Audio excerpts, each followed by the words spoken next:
বাংলাদেশের একজন সাবেক প্রধানমন্ত্রী, যিনি আমাদের অভিভাবক ছিলেন, তিনি আপনার ডাকে সাড়া দিয়ে দুনিয়া থেকে চলে গেছেন। আল্লাহ তাআলা আপনি আপনার এই গোলামকে মাফ করে দেন।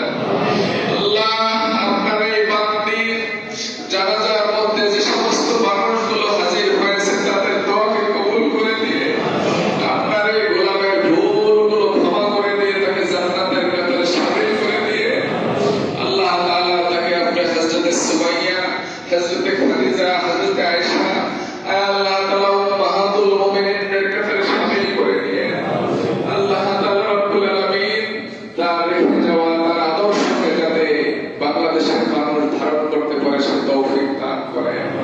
আল্লাহ তাআলা রব্বুল আলামিন তার আদর্শ এমন ছিল, তিনি হিংসা পরায়ণ ছিলেন না, তিনি বিদ্বেষমূলক কোনো বক্তব্য দিতেন না।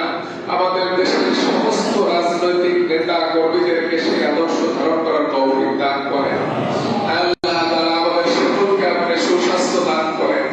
আল্লাহ তাআলা আমাদের মধ্য থেকে যারা বিদায় করে কবরের মধ্যে চলে গেছে তাদেরকে মাফ করে দেন। আল্লাহ আপনার এলাকায় যদি জানা থাকে কেউ কবরের মধ্যে শাস্তিতে আছে তাদেরকে শাস্তি থেকে আপনি পরিত্রাণের ব্যবস্থা করে দেন।